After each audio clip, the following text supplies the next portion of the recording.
Welcome back, YouTube. My name is Brandon Rogers. This is my garage. This channel is called Chili Dog Motorsports. Today we're going to be diving into our motorcycle to find out what makes it tick. For those of you unfamiliar, this is our 2025 Boom Vader 125. It is a 125cc motorcycle that is a direct one-to-one clone of the Honda Grom. And in many ways, I think it's better than the name brand. But that doesn't mean it comes without its own shortcomings, all of which we will address here. Kind of the entire reason we're here, aren't we? Now, one of the biggest problems with these bikes is the emissions system. They have to come from the factory meeting strict emission standards so they can be legal for road use. Strict emission standards don't mean good things for us in terms of horsepower and speed. Now, one of the ways these emission standards are met is by taking some of the exhaust gases and rerouting them up through a restrictive filter, then sending it down through the EGR unit and back into your intake, meaning your chili sucker ain't sucking clean air. The other issue involved with this whole system is that your fuel tank vent routes through a one-way check valve, through that same restrictive filter, back through the EGR unit, and down into your intake elbow. Now the problem here is that when this filter or this check valve fails, it creates a vacuum inside the tank, and it causes no fuel delivery to the carburetor down here, meaning it ain't gonna run. Now, if there's anything we know about carburetors, it's they need two things. They need air, they need fuel. Now, we already identified that the EGR system is restrictive, puts dirty air right into the carburetor. Couple that with the vapor lock right at the fuel tank so no fuel is getting down to the carburetor, you got a whole lot of not going fast. You got a whole lot of not going anywhere, really, because it ain't going to run. It ain't going to run at all. Luckily, this problem is easily mitigated by a couple of tools and maybe an hour's worth of time. Now, what you are going to need today: a 1/4 inch ratchet wrench, 1/4 inch nut driver, a 10mm socket, an 8mm socket, a Phillips screwdriver, a pair of wire cutters, an assortment of vacuum caps, something to block off the EGR port, and a one-way check valve for the fuel tank.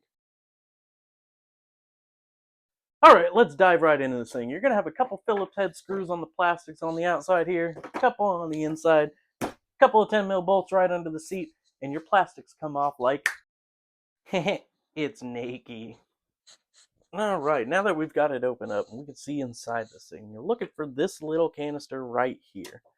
I know it might be confusing to some what all's going on here, right? There's a whole lot of stuff. What you're looking for is this little canister. And there's a little rubber piece holding it in. There we go. Little rubber piece holding it in. So now you can see these hoses we were talking about, right? The ones that go, this one's for the fuel tank. These ones go to the carburetor. It all ties into this little EGR block right here, which we are also going to remove. We don't want that. But for now, we could start with taking the hoses off of this canister. Get it out of there. Now remember, anything you unplug off the carburetor end, you're going to want to cap off with a vacuum cap. All right. Now we're going to take those snips we talked about. So this little zip tie here on that one-way check valve for the fuel tank. All right, let's get it unrouted. They've got it all pinched up here in the plastics. That's not ideal.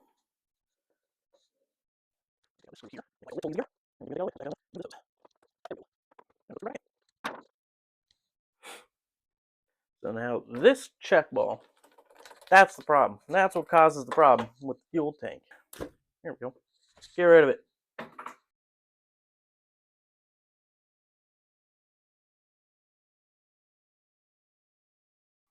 There we go.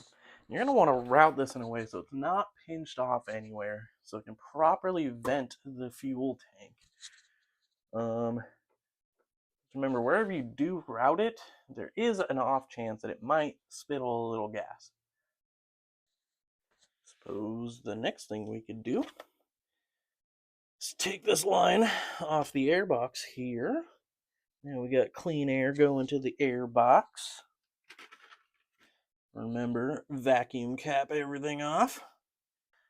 take this whole EGR unit off. It is only held on by, looks like this one screw that also holds on the carburetor. Let's be careful about that. Take this off. Remember to put this screw back.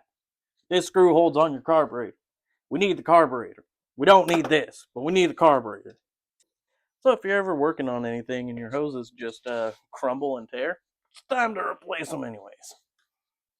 It's a brand new bike. I don't even know why that's bad. That's bad. I can cap that little guy off. And remember, if you don't cap these off, you're going to have a vacuum leak and it's still not going to run and you're going to be real mad.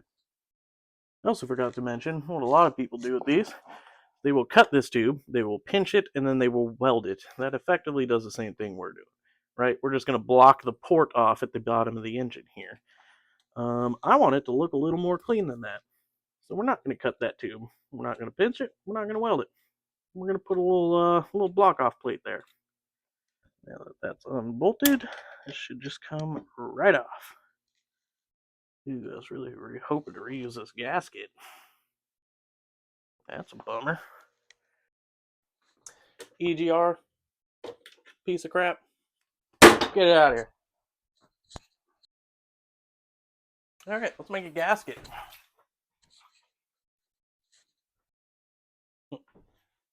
There, just like that, we have a gasket made. Look at that. Look at that. Gasket. Nice. Now we just zip her on up.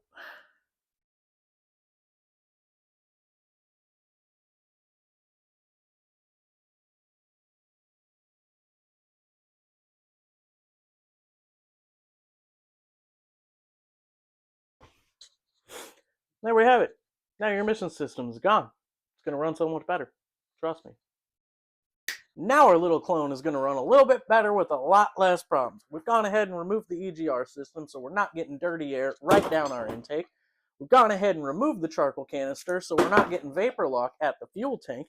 We've also gone ahead and got a new one-way check valve to put on that little hose that was pointing right at my crotch. Yeah, we decided to take care of that before it was a problem. Now fresh air can get into the tank and gas cannot get out. As always, we will link all of our parts that we use down in the description below. Thanks for watching. Thanks for watching. Now get out of my garage. No, seriously, get out of my garage.